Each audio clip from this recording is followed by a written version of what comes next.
in our tracks. Bravely we prove in our striving, trudging together each day. Where there's a will, there's a way.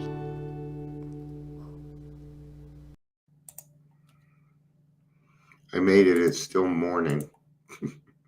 So good morning to everyone that is currently here with us. Happy Friday.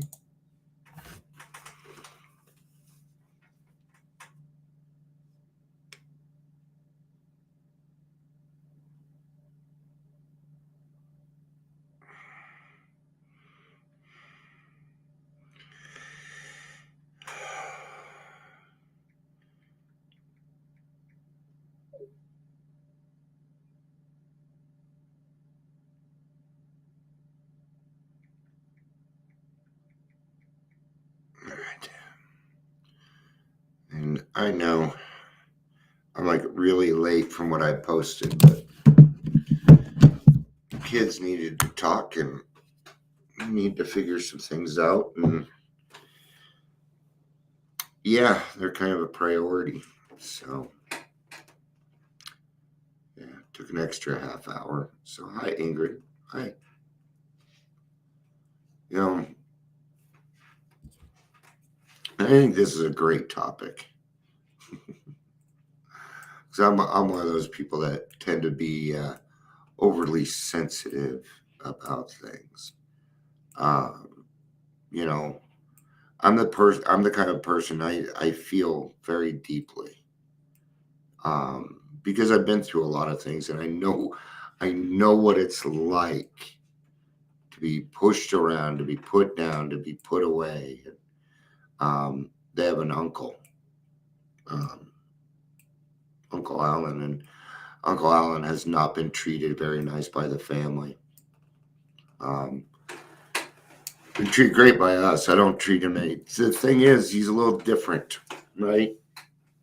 So he's the black sheep of the family, and he's finding himself without a place to live. And he's a good guy. He's a little odd, you know. But guess what? So am I. You know, I'm not going to let a family member sleep on the fucking streets. I'm not. And very upset with that side of the family. Anyway, you know, and we're not going to, so we sat down, we're talking with the kids, and, God bless my kids, man. God bless. But they were wanting to like do too much for them. I'm like, okay, we're gonna help them out, but we can't be codependent about it, right? And we're not going to charge him rent, but he only has a certain amount of time to find a place. But we're going to help him find a place. See, that's the difference.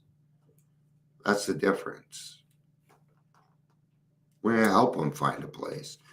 And I believe so. If you're going to help somebody, then help them.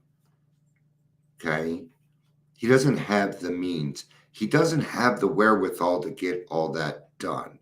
But I can tell you something. He will go to work and he will pay his bills. I guarantee it. And he'd make a great roommate for like a young professional because he's never home. He's working or he's hanging out with his wife. So, we got to get in. This is going to be a good chance for my kids to understand on how we help people. And, I was telling my son, I'm like, because we help people, that's why we have this house. Because we help people when we do what we do. That's why I drive a Mercedes Benz. You think I paid for this stuff? There's no way. It's because we help people and we help people a certain way. And God takes care of us. Is the mansion? No. Is the house in the best shape? No. That's okay. I don't need anything that's perfect. Anything God gives me is perfect. Just the way it is. All right. Welcome to the Daily Trudge. How's that for an opening? Oh, I feel like I completed it, but no, that was the opener. Welcome to Daily Trudge. I'm Dion. I'm going to be your host. I'm in a much better mood than I was when I woke up. So thank you, God, for the attitude adjustment. If you're here, please say hello, whether you're live watching the live or the rewatch. Today, we're going to be talking about being overly sensitive. I find that there's some things. I'm just going to go ahead and kind of dive into it. So the kids they're holding the birthday party for our grandson, and that's great. That's great. Of course they can. But I was a little hurt because they didn't come talk to me about it first, and they were supposed to, because there's certain people in my family. They wanted to know if it was okay to invite certain people in my family. Okay, and I'm gonna let you know the answer is going to be yes, because it's not about me; it's about my grandson. So I can put that stuff aside. Not a problem. And of course, it's kind of a house and things like that. And it's not just that one instance. I've always had a hard time. I find that a lot of people have a hard time coming in and talking to me about things. And I've tried to make myself more approachable, and I don't know how I can do any more. I really don't. And this was not put in a bad context, but the other day somebody said, Dion, you could be kind of intimidating. And I think they were saying, Dion, you could be pretty intimidating. I think they were trying to save my feelings a little bit with the kind of. And I've been trying to figure out, am I intimidating? And, I'm just not sure. And I think in a way that I am, but it has to do with my passion. Okay. But I also don't hold people hostage. I pick arenas where people are not sit down, they're not cornered and forced to listen to me. I won't do that. Like an AA meeting, I'm not going to go to an AA meeting and talk the way that I do here. I'm not going to do that. Hi, Corey. It's good to see you. It's good to see you. We've known each other for a few years now, like 3 years, honey. Good to see you. And we're still sober. That's right. Sober and hopefully kind of happy. It's good to see you, Corey. Long time listener.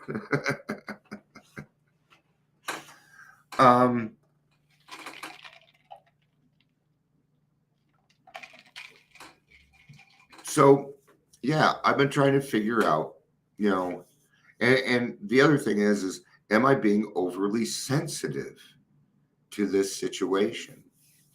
I want my kids to come to me. I really do. You know, let's get into the reading. This does come from a reading. That's why I said it was a great fit. I read the first thing I saw when I read it. I'm like, oh my God. I'm like, I gotta do this one because I'm acting this way. Right. And then my brain's like, fuck no.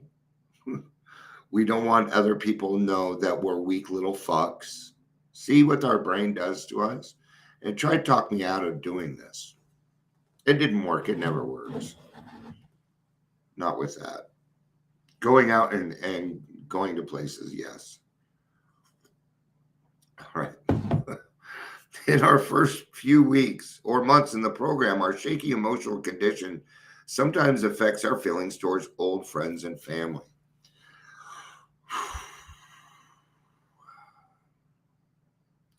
So I had a combination of being oversensitive plus PTSD.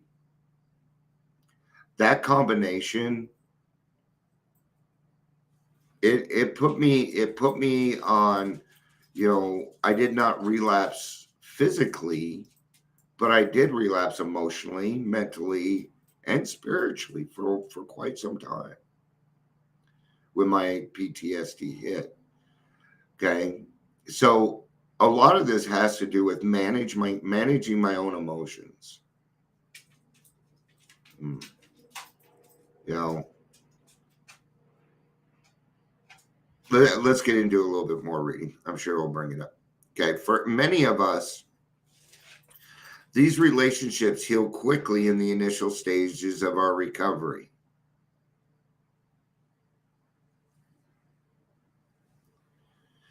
For others, a time of touchiness seems to persist. That's me. That's me. Hi, Patricia. It's good to see you. That's me. I'm 7 years sober. I'm still touchy. I'm a lot better. I'm a lot better. But people close to me, ooh, yeah. I think I give them a little too much power. I'm working on it, man. I'm new to this, so I have to remember to give myself a little bit of a break too. Okay? But I've always been touchy. I've always worn my emotions on my sleeve. I can't help it. I can't help it. It's just how I am. Now that we're no longer drinking or using other chemicals, we have to sort out our feelings about spouses, children, relatives, employers, fellow workers, and even neighbors. Yes. So this is what I did. This is what I did. Is my first successful relationship was with God. That's my first one. Then I based my others off of them like that. I started with my spouse. We have a 50-50 relationship. Sometimes, some days she does 80 and I do 20. Some days I do 70, she does 30. It's okay. It's a give and take basis. Okay. And we've gotten very, very good at being able to come up and talk to each other. My wife and I don't confront each other. Oh, you don't need to confront somebody to talk to them about something. Oh, you don't? No. You can bring it up nice and easy. Sure. See, it's the what ifs and the other stuff that we start to put into our brains. I'm getting a little ahead of myself on that, though. Okay. Experience in the program over the years has taught me that we should avoid making important decisions early in our recovery, especially emotion-charged decisions about people. Am I becoming better equipped to relate maturity to other people? And I've got a great example. Corey, I hope you don't mind. I think this is a neat story. I think this is a cool fucking story. And I tell it, Corey, I tell it. You're here. So, Corey told her story with us. And she had met a person in the program that she wanted to be with. Well, you know what she did? Nothing. She waited. She waited till that person got well and then had a relationship with them. That's what I call being astute. I call that integrity. I call that unconditional love. And the reason I tell this story and I enforce it is because people gave her shit about it. You know what? Fuck them. Sorry, I didn't mean to bring up the other part too, but I want you to know that there's more people that support you on it than the assholes that don't. They're just jealous. They're just jealous fucks. Okay? Because they wish somebody would do that for them. Ooh. See, the key to having a good relationship is being a good person. I want a relationship. I hear this all the time. And I tell people, they don't want to listen. Then you must become a person worth having. Are you a person worth having? I am. Yeah. I now provide into my relationship The reason that they don't want you to get into relationships is because you don't know how to handle them yet. You don't. Period. I was a whiny ass little whiny bitch. Yes. See? That's how it's done. I'm sober and content and bring that to my marriage and relationship. Yeah. Where before what we used to bring was confusion. We used to bring pain. Now we get to bring joy. We get to release the people around us from the pain that they're living in too. The reason I get so frustrated with people is because I know how much more is out there for you. And if you would just take that next extra little step, it would be yours. But we're blind to it because we don't want to see it yet. Don't wait for it to hit you.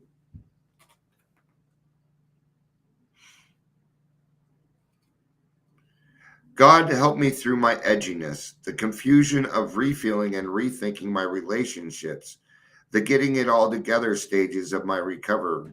May I not rush into new relationships or new situations that demand investment of my emotions. Not yet.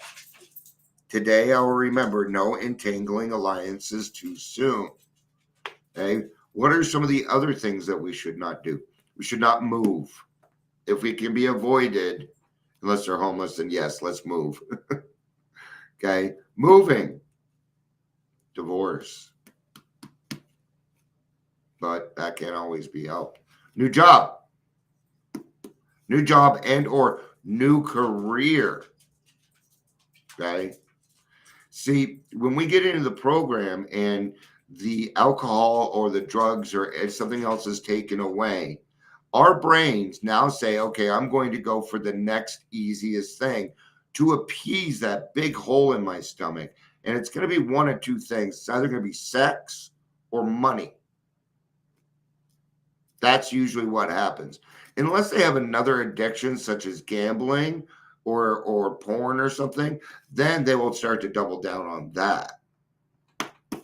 Right? So, you know, we alcoholics can be overly sensitive. I know I can. And what I need to do is when a situation comes up, I need to stop and think. You know what? Is this person going through something? Because, see, people that love you will take things out on you first. Remember that. Okay? We did it too.